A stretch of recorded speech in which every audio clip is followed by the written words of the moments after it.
On peut dire que l'innovation de la Renaissance commence par les mathématiques, avec une vision radicalement différente, vu qu'on va changer de chiffre. Imaginez aujourd'hui, on dise on va compter comme les Arabes. On arrête on change de référence, ça demande une ouverture exceptionnelle. Depuis Rome, on avait des chiffres romains. Et donc, pour pouvoir faire de la banque et du commerce, on va prendre les chiffres des Arabes qui étaient les meilleurs en mathématiques. Donc, un mathématicien vénitien écrit le premier livre de comptabilité moderne, qui est toujours la base de la comptabilité moderne en double compte. On calcule tout, on recalcule tout. C'est une énorme période de mathématiques. On recalcule le calendrier, on va passer du calendrier julien de Jules César au grégorien, en 1482. On supprime 10 jours parce qu'on savait dériver. Adoption typiquement européenne, il faudra 4 siècles pour que tous les pays européens se mettent d'accord dessus. Par exemple, la révolution d'octobre en Russie n'existe pas chez nous, puisque c'est une date, c'est au moment où on a supprimé ces jours. Et donc, ça n'est pas en octobre chez nous, parce qu'eux, ils étaient encore dans le calendrier julien. Vous avez encore des décalages dans des cérémonies. Donc, fin du XIVe siècle, les mathématiques rentrent à l'université. D'abord à Oxford, puis à Paris, puis en Italie. Ça paraît bizarre, mais les mathématiciens se plaignent que moins d'un savant sur 10 maîtrise la division. Alors, on se demande en quoi ils étaient savants, ils n'aiment pas diviser, quoi. Mais bon, les mathématiques... Alors, il y a des joutes mathématiques, les villes se lancent des défis mathématiques. Entre Gênes, Florence, vous dites, tiens, on va se faire des... Est-ce que vous arrivez à résoudre les problèmes mathématiques? Celui qui gagne, il devient gestionnaire de la ville au niveau des comptes. Voilà. Progrès considérable, on diffuse des chiffres arabes, c'est une révolution, tout le monde doit changer de chiffres, c'est énorme, c'est comme l'euro, c'est pire que l'euro comme changement, si vous voulez, pour adopter les chiffres dits arabes, mais qui sont en fait indiens. Et ça va permettre toutes les opérations d'algèbre qu'on ne pouvait pas faire avec des D, des V et des I, et des C. Les opérations de base, la règle de 3, l'arithmétique moderne, les équations second, troisième degré, et c'est la finance et les commerces qui font progresser les mathématiques. Ça va permettre l'avancée de la géométrie, la mise au carré, la 3D, échange entre observation, théorie et pratique. Ça mènera enfin à Copernic, il meurt le jour même de la sortie de son bouquin sur le mouvement des planètes, qui est quand même une application mathématique sophistiquée. Vous voyez, la table de multiplication, c'est là qu'elle naît, qu'elle se diffuse. Ce qu'on apprend toujours dans nos écoles, voilà, on apprend la table de multiplication avec les chiffres arabes. Le commerce, ici je vous montre Venise, vous voyez, c'est les lignes rouges. Gênes, les lignes jaunes, vous voyez, ils se cartonnent par endroits. Mais enfin, jamais un bateau de Gênes est allé au fond vers Venise, parce que là, ils se faisaient avoir avant, sauf quand ils avaient fait la connexion avec les îles, les villes hanséatiques.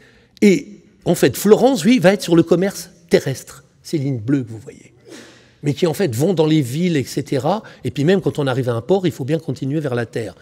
Ce qui fait que Florence ne sera pas en opposition par rapport à une autre grande ville du nord de l'Italie sur le commerce. Alors, il y a un grand mythe de la Renaissance qui est Marco Polo, un voyage de 24 ans en Asie.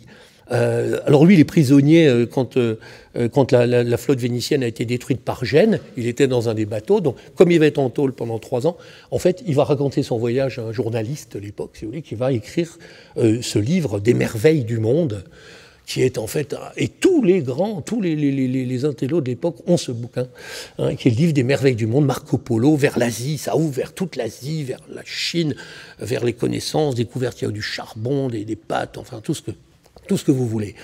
Et donc l'argent, la banque, je ne vais pas le développer trop longtemps, mais l'ordre des Templiers avait été éliminé. Ils avaient financé les croisades, les papes ne pouvaient plus payer, l'Église ne pouvait pas payer, du coup on excommunie ceux qui vous ont prêté de l'argent, et on règle le problème à la base. C'est ce qui arrive, c'est dangereux pour les banquiers. Toutes ces périodes-là commencent par des effondrements financiers, et on reporte tout sur les banquiers. Et puis alors on les accuse d'avoir forniqué avec le diable, tout ce que vous voulez. Aujourd'hui on est typiquement dans une... Ça serait de la faute aux banquiers, comme si c'était les banques. Ça revient tout le temps, comme la peste. Il faut se méfier si vous êtes banquier dans ces moments-là. Quand on ne veut plus rembourser son banquier, on dit que c'est de la faute au banquier. On lui fait des choses horribles, généralement. Et donc, je passe sur cette période-là. Il y a des problèmes graves. Alors, chute des Bardi et des Peruzzi. L'Église est la première cliente et bénéficiaire des prêts. Elle a des problèmes d'argent, elle les règle très mal. Par exemple, tout Saint-Pierre de Rome est financé par des ventes d'indulgences. On vend des parts de paradis. Vous vous rendez compte ? Et l'imprimerie sera inventée pour réprimer des indulgences. Gutenberg, il voulait imprimer des indulgences, fabriquer. Donc de dire, écoutez, si vous voulez au paradis, vous payez. Ce qui est quand même une dérive, ce qui amènera la réforme. Et donc, on passe d'une vision démoniaque du prêt à intérêt, où l'argent ferait de l'argent avec l'argent, à une approche plus ouverte de l'Église. De toute façon, on a besoin d'argent, on a besoin qu'on lui prête d'argent. Donc elle autorise la banque, le prêt, contre ce qu'on appelle la monnaie expiatoire, hein, et création des miséricordia, hein, direct, et puis on va pouvoir faire la banque moderne, hein, du venturi capitale, on va séparer les risques de change, de paiement, de transport, etc. Vous avez parlé du défaut de paiement de la couronne d'Angleterre. Donc la Renaissance, une des innovations les plus fondamentales, c'est la banque moderne. Pour la première fois de l'histoire, l'argent va se déplacer dans le temps et dans l'espace. Ce qui est quand même extrêmement risqué. Parce que est-ce que ça a la valeur? Est-ce que l'argent qu'on met de côté, on le retrouvera après? Enfin, c'est une problématique qu'on a aujourd'hui. Est-ce qu'on va pouvoir échanger les monnaies? Et le grand fondateur de la banque moderne, c'est Côme de Médicis, hein, qui va créer... Enfin, son père crée le début de la banque, mais c'est lui qui lui donne sa forme moderne, que ça va devenir la plus puissante banque presque jamais existé. Il va concevoir tous les services de la banque moderne. Quand je dis tous les services, le Venturi existait déjà à Venise. Mais Banque internationale a réseau, il a des succursales dans toute l'Europe. Couverture de tous les risques, crédit documentaire, crédit commercial, crédit industriel, séparation entre la dette et l'equity, hein, ce qui est fondamental. Le prêt à intérêt, le prêt sur gage, le microcrédit, le placement éthique, les charities et miséricordia, le sponsoring, le chèque, le transfert, la compensation, le clearing, le rating. Produits purement financiers. Les deux tiers des placements financiers à la Renaissance sont des produits dérivés. Pour vous donner une idée du... Première fois, l'argent se déplace dans le temps et dans l'espace, dématérialisé. Lui, suite au problème de la cour d'Angleterre, il dit il vaut mieux avoir 6000 bouchers comme clients qu'un seul roi. Parce que le roi, le jour où ça ne va pas, il vous excommunie, il ne vous paie pas et tout s'effondre. Et donc, il crée la banque disponible pour tous et l'argent se déplace. On peut faire du commerce dans toute l'Europe. Vous êtes allé faire vos affaires, vous revenez, vous trouverez l'argent dans votre monnaie, chez vous, à votre banque, sans vous balader avec de l'argent. Et donc, ça va permettre de financer le développement, ce qu'on n'avait pas fait. Et encore aujourd'hui, on fonctionne sur les critères qui ont été mis en place par je dis, à part cette dérive du subprime qui avait été envisagée et non retenue. Hein. Alors en dehors de l'Italie, Lyon joue un rôle important. Pourquoi il y a un crédit lyonnais? Parce qu'on n'avait pas de banque libre et la France commençait à en souffrir. Donc on va autoriser à Lyon d'avoir des banques qui puissent concurrencer les banques italiennes. C'est pour ça que ça va naître à cet endroit-là. Hein. Et puis l'homme le plus riche de la Renaissance, ça va être Fugger, le plus grand banquier des Habsbourg, qui eux remboursent leurs dettes souveraines, les Allemands. Hein. Bon. Vous voyez, on est un peu dans un cas de figure comparable.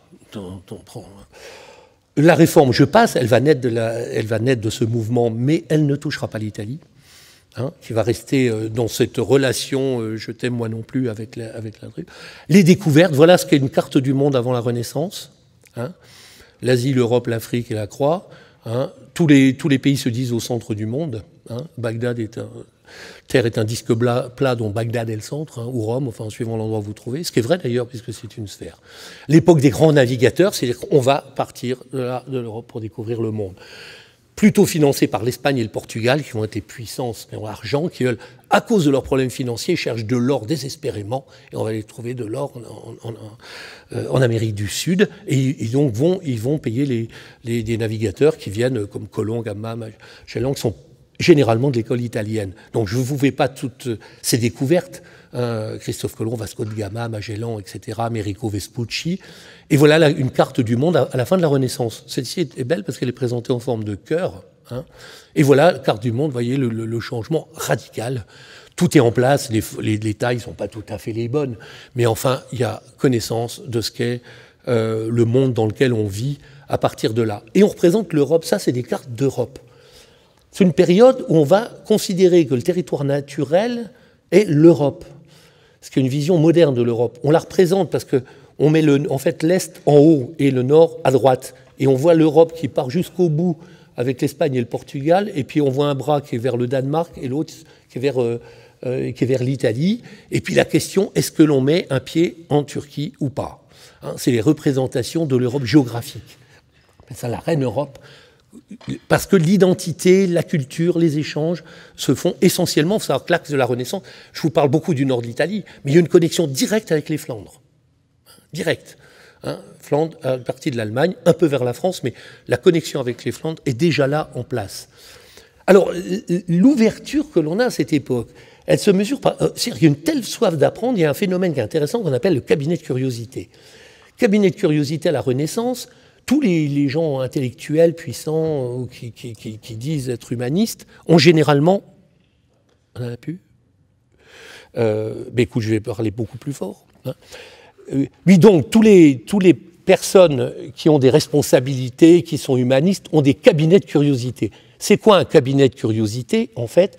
C'est un endroit où on va mettre tout ce que l'on trouve de beau, d'original, de sophistiqué, que ce soit naturel ou ce soit de création humaine.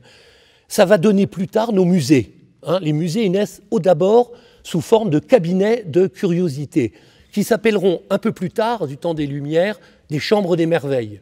Et plus tard, ça deviendra des collections privées et des musées thématiques.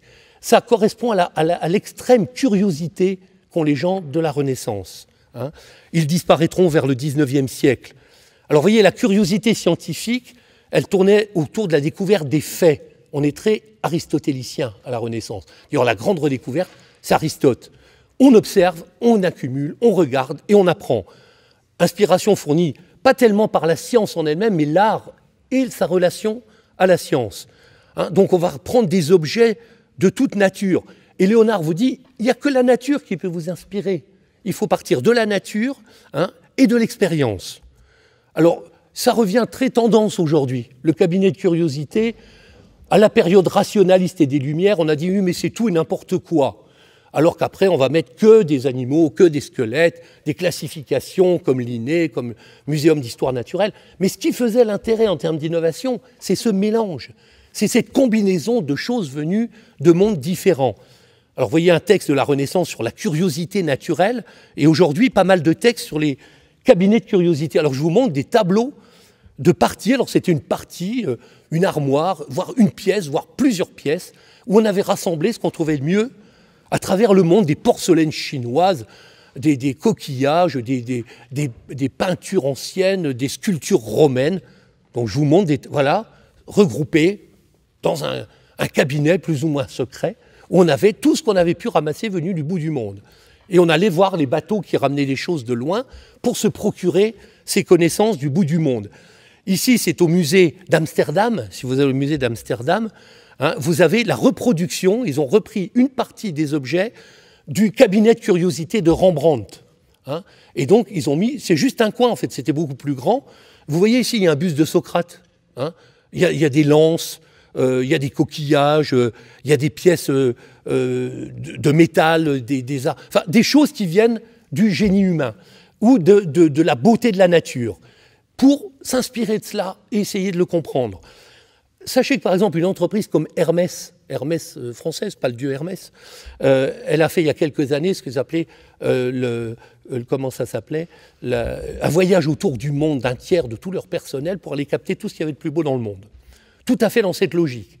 En ramenant, et tout a été ramené dans un immense cabinet de curiosité, c'est l'Odyssée Hermès autour du monde. Les plus beaux tissus peints venus d'Inde, des choses venues du Pérou, des cristaux naturels, enfin tout ce que vous voulez, pour dire si on veut rester les leaders mondiaux sur la beauté, il faut qu'on aille rechercher ce qu'il y a de beau un peu partout. Hein. Donc cet état d'esprit, vous voyez ici à Florence, un musée, reproduction d'un cabinet de curiosité. Vous voyez là, il est assez réduit. Hein, je fais un zoom sur une partie, vous avez un corail, vous avez un bas-relief romain, vous avez un objet mathématique qui permet de voir ce qu'il y a à l'intérieur d'une sphère et d'autres sphères, vous avez un portrait, vous avez un crâne, vous avez des choses, un miroir convexe, ainsi de suite, qui était cet esprit de curiosité. Et on encourageait les enfants à apprendre par la curiosité. On partait de ce qu'ils appelaient la curiosité naturelle pour en faire un moyen de connaissance. Hein. Voilà, je vous en montre un autre qui est dans son jus tel quel, dans un palais vénitien, où il y a des choses qui sont là depuis 5 siècles. Alors ici, vous voyez la découverte scientifique. Ici, c'est vu par Galilée, c'est un dessin de Galilée du Soleil avec ses taches solaires, telles qu'il a pu les observer avec la lunette qu'il a faite. Voilà le même Soleil, hein, vu par la NASA en 2001.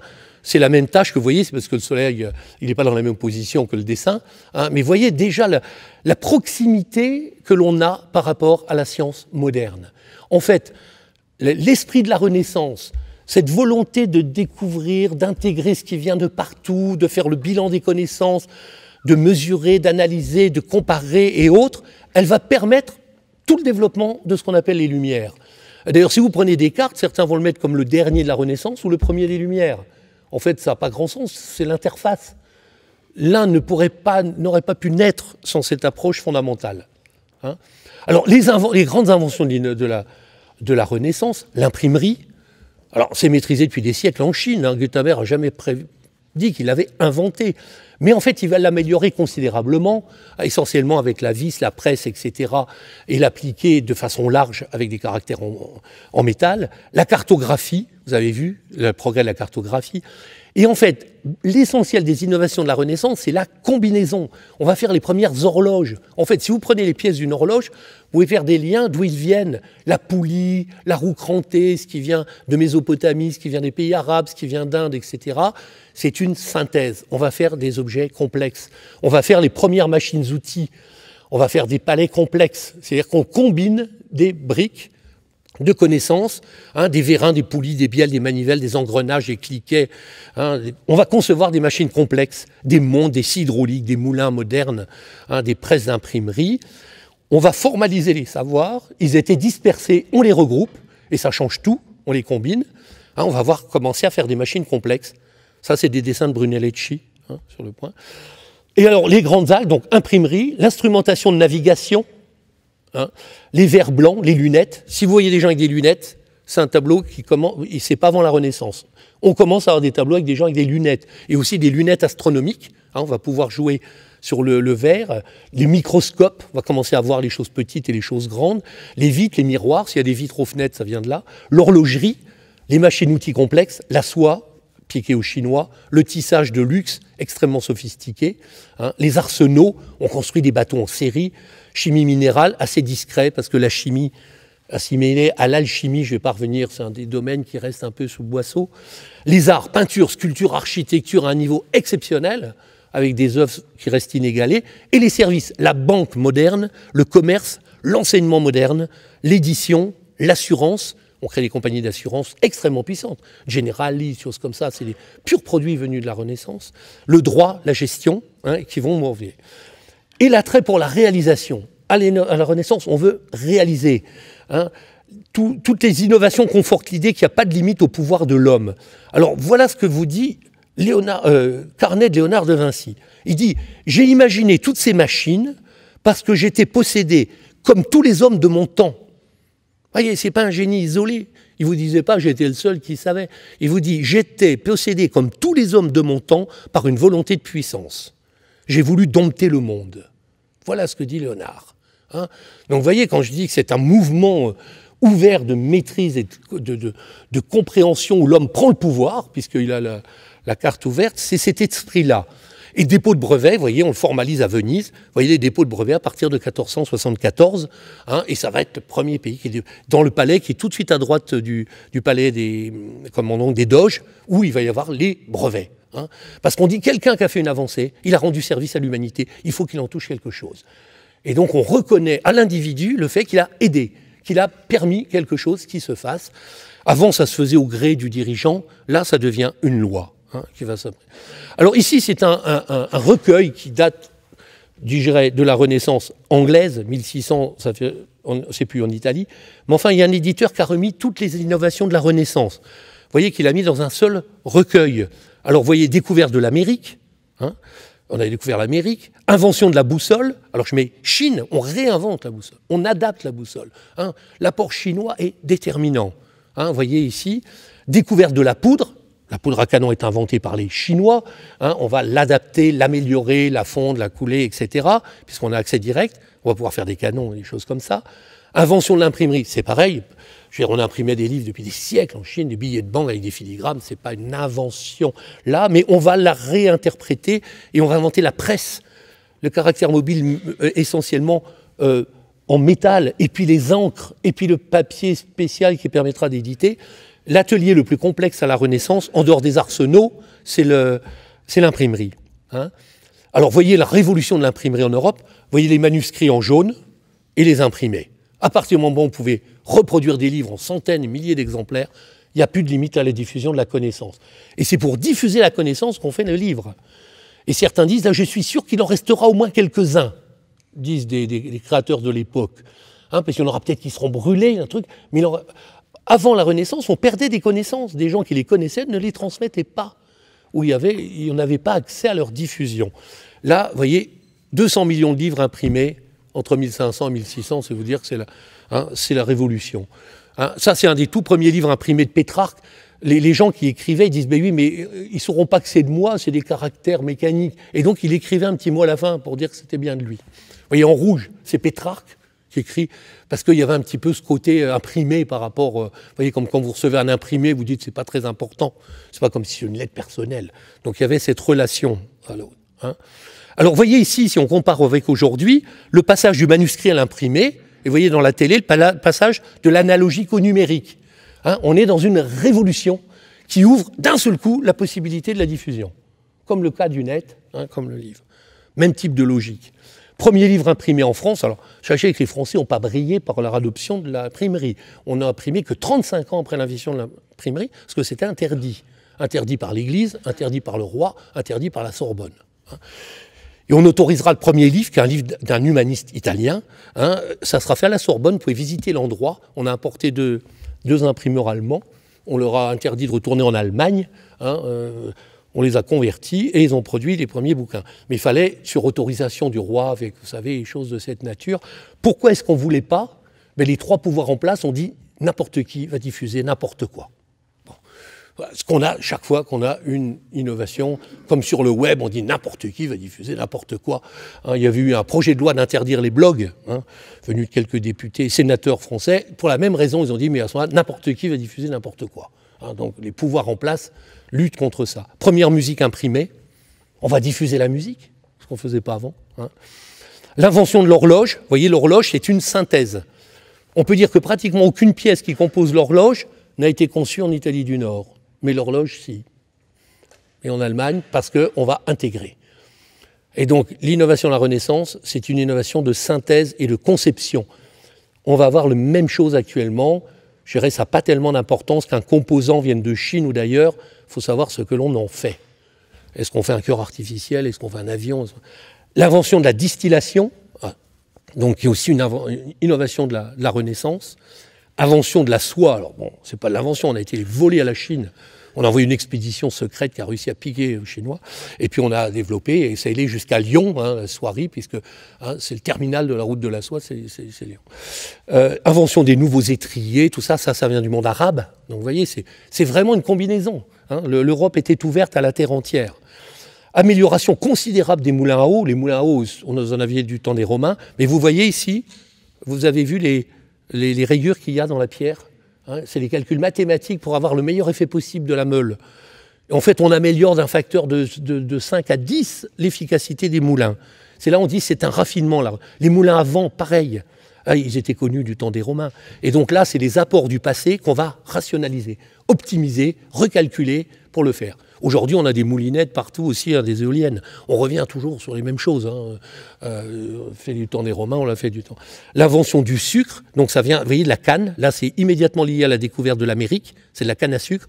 On va couper, on fera des pains de sucre. Hein. On inventera beaucoup plus tard le betterave. Invention du verre blanc, des lunettes, des lentilles, des microscopes. Donc, vous voyez, on vend du verre. Ça sera une spécialité plutôt vénitienne qui est restée. Hein. La peinture à l'huile, elle vient d'Europe du Nord. Elle n'est pas née, c'est pas l'huile d'olive qui ne se prête pas à faire de la peinture. Donc là, c'est un apport des Flandres. Donc vous voyez la combinaison, et ça va tout changer. Les superbes tableaux qu'on voit, c'est impossible la peinture à l'eau. La peinture à l'huile libère la peinture. Donc, avant, il fallait faire commencer par les parties les plus claires pour arriver au plus foncé, c'était irréversible. Là, vous pouvez mettre un trait blanc sur un fond noir, ça pète ou représenter une perle qui va briller sur le fond noir, si vous voulez. Bon. Hein, voilà, par exemple, une des toutes premières peintures à l'huile. Impossible jadis d'avoir ça, ces perles. Hein. C'est fait par Giovanni Bellini.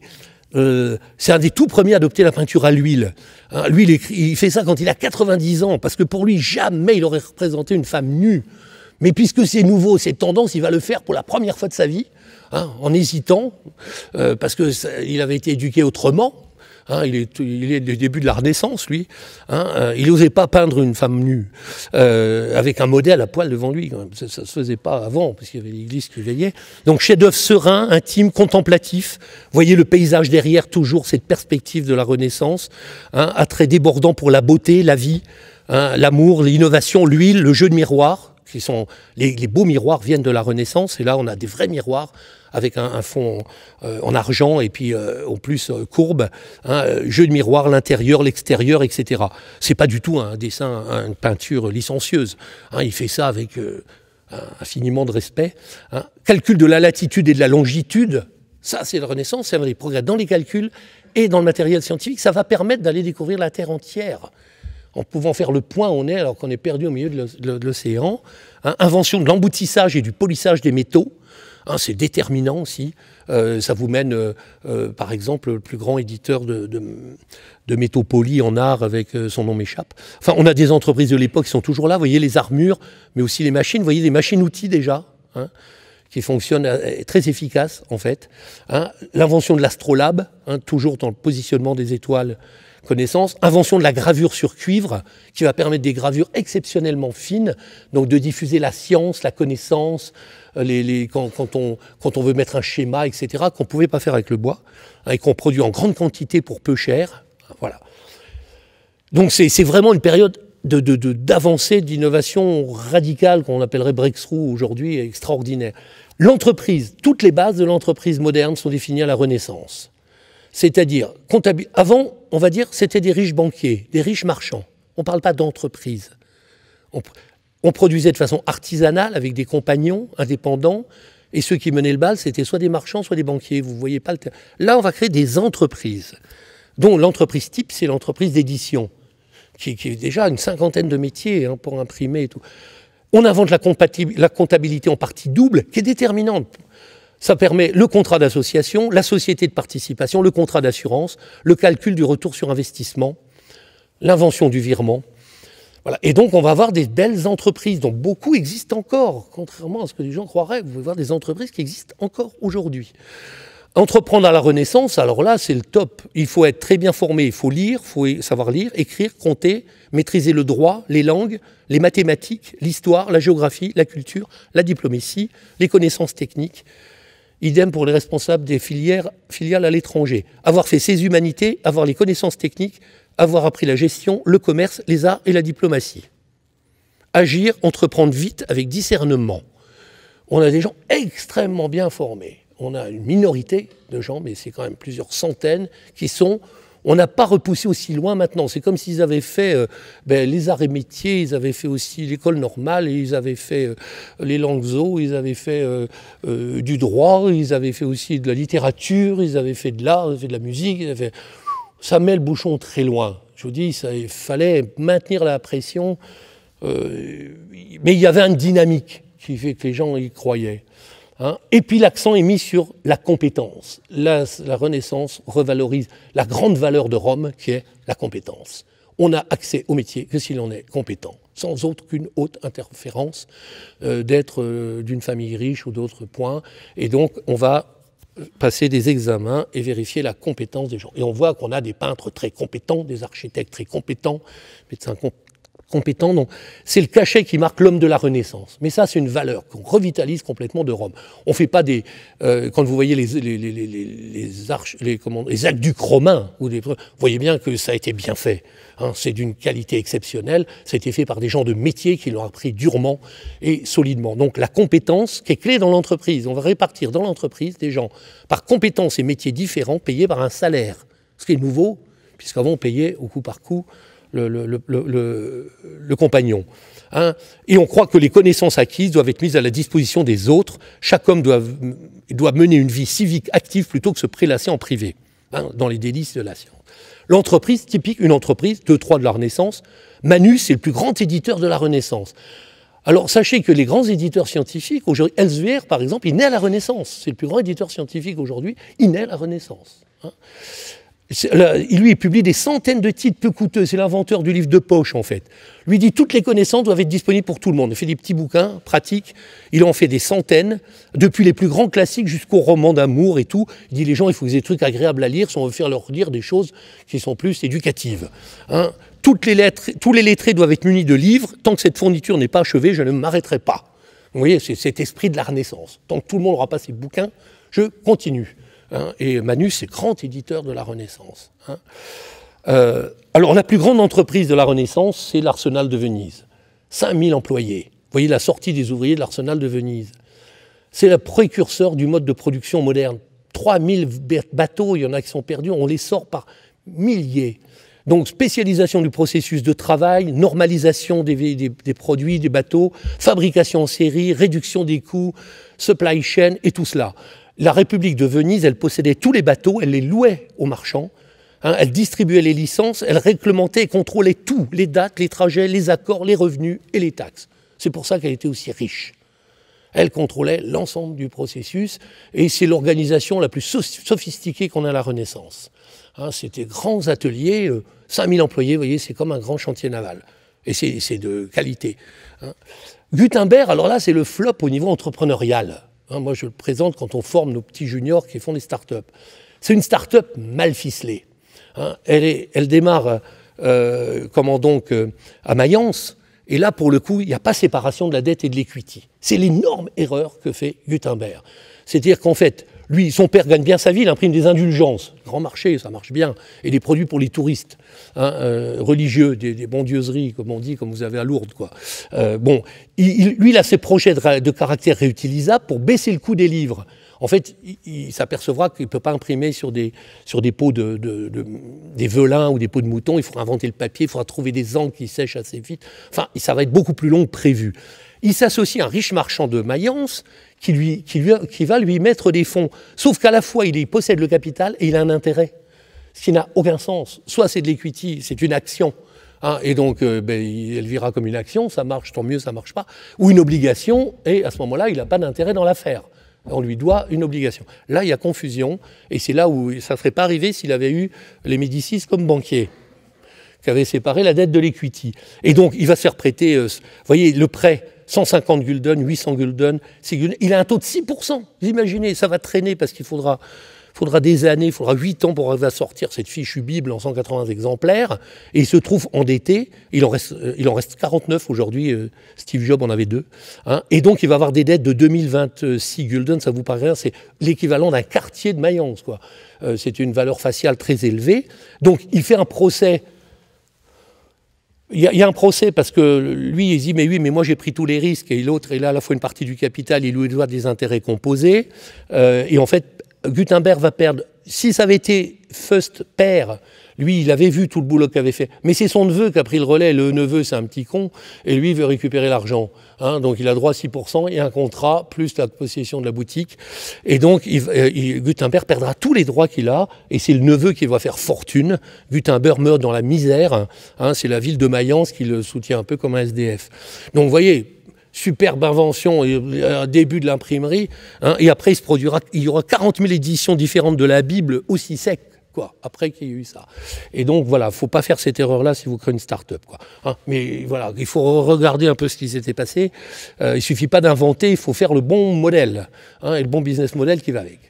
Fin de la Renaissance, je ne vais pas trop développer, donc la pression va monter venant de l'archiduc d'Autriche, les Habsbourg, hein, les batailles entre les Francs et l'Allemagne. Eux, ils sont des petits entre des gros qui vont se marcher dessus. Hein, et en plus, l'Espagne, les grandes puissances, l'Angleterre, la France, ils vont tous partir à la conquête du monde. L'esprit des Florentins et de la Renaissance, c'était de découvrir, certainement pas de conquérir. À aucun moment on trouve le mot conquête. C'est les grandes découvertes, on appelle. On va au-devant, on ramène des choses. Les autres, ils ont besoin d'or, ils ont besoin d'établir des territoires. Et donc, les mercenaires mettront Rome à sac 2 fois. Alors, une mise à sac qui dure des semaines, hein, c'est-à-dire qu'il ne reste rien. La chapelle Sixtine, c'est parce que c'est en l'air, hein, que c'est resté. Sinon, il ne restait rien. Il arrive le même coup qu'on a eu au moment des invasions barbares, c'est-à-dire que Rome se fait mettre à sac. Hein, l'Italie, c'est un champ de bataille entre les Habsbourg. La France viendra aussi faire valoir ses droits sur Milan, parce que Valentine de Visconti, duchesse de Milan, s'était mariée avec Louis d'Orléans, et donc on en concluait qu'on avait des droits sur l'Italie. Hein. Et l'Inquisition, auquel avait échappé l'Italie, au moment où on brûlait des sorcières partout ailleurs, sauf en Italie, avec cet esprit d'ouverture, de science, d'harmonie à peu près entre l'Église et les humanistes, avec même 2 papes de suite humanistes, elle va découvrir l'Inquisition tardivement, et ça fera très mal. Hein, les guerres vont épuiser l'Europe, voilà. Ils verront pas monter les dissensions religieuses, la violence de la réforme, bon, voilà. Et fin de la Renaissance de l'Italie. Alors, qu'est-ce qui reste? On va finir sur ce qui reste, en fait. Une vision idéalisée de l'homme qu'on appelle l'humanisme, qui a vocation universelle. Des chefs-d'œuvre comme s'il en pleuvait au niveau artistique, l'approche moderne de l'innovation, le brevet, le venture capital, le rôle du créateur, la conception et le design, la synthèse créative, l'entreprise moderne, etc., le financement, la banque, le sens de la modération, du dialogue, le plaisir du beau, le goût de la beauté sous toutes ses formes. Vous pouvez voir, allez Florence, vous verrez la beauté comme l'amour de la nature, la passion pour la vie, une vision européenne. Et c'est l'humanisme qui est à l'origine de notre façon de vivre actuelle dans ces grandes lignes, de nous reporter à l'histoire, de vivre entre un passé mieux connu, un futur affronté sereinement, ce n'est pas le cas en ce moment, ça va revenir. Une ambition humaine sans précédent. Après on dit oui mais ils avaient visé trop haut, l'homme il est peut-être plus mauvais qu'il ne le pensait, mais enfin on a eu cette ambition, avec des résultats. La perception d'un devenir, l'esprit analytique, observation, textes originaux, confrontation, compilation, doute, expérience, synthèse, quand vous faites une thèse, quand vous faites des choses comme ça. Ça, c'est des grandes règles qu'on a prises à la Renaissance. On ne remet pas en cause un texte original, on analyse, etc. Ça a ouvert 5 siècles de leadership européen à partir de gens qui n'avaient pas grand-chose, qui n'avaient pas d'armée, qui n'avaient pas de centre de recherche. Ils ont réussi à intégrer le meilleur des connaissances du monde. Ça, c'est très important aujourd'hui, parce que, je dirais, quand on ne fait que 2-3% de la recherche mondiale, rien n'empêche qu'on soit leader en innovation. Qu'on intègre les choses qui viennent de partout, comme a fait Apple en intégrant... sachez que Steve Jobs était un des grands admirateurs de la Renaissance. Il aurait pu faire le même cours, il adorait cela, il la connaissait par cœur. Et il était dans cet état d'esprit, toujours. Lui, sa seule formation, c'est ouvrier typographe, et notamment typographie de la Renaissance. C'est pas pour rien que vous avez mis Book Antiqua sur Apple, c'était le plus beau caractère de la Renaissance. Et donc cet esprit de dire je fais la synthèse du meilleur état des connaissances, alors ça ouvre le chemin aux Lumières, parce que là ça leur balaie le territoire. Les derniers penseurs humanistes de la Renaissance sont les premiers penseurs des Lumières, Bacon, Descartes, etc. L'art de vivre dans les villes, la cité moderne et son organisation, le rôle de la mairie, etc. Ça vient directement des villes de la Renaissance. Les organisations charitables bien financées, qui restent des musts, de prise en compte de ceux qui ne peuvent pas suivre. Le professionnalisme et le fait pour un professionnel de travailler pour un salaire dans une entreprise. Ça vous paraît banal, ça l'est à cette époque. Maîtrise de l'utilisation moderne de l'argent, banque et finances modernes, la bonne gestion. Alors là, il y a un critère absolu à la Renaissance, c'est la bonne gestion. L'argent, il faut créer la richesse, il faut l'utiliser le mieux possible. Et donc, on a des leçons de gestion au moment de la Renaissance. Comptabilité double, vérification, marge, etc. Là, on a fait joujou avec l'argent. L'esprit moderne d'entreprise, l'école moderne, pour tous, préparation à la vie, ça naît à la Renaissance, c'est pas une évidence. Un mouvement nouveau dans les littératures que j'évoquerai par Ronsard, Rabelais, Montaigne, Thomas More, Cervantes, Shakespeare, qui se dit directement porteur de la Renaissance.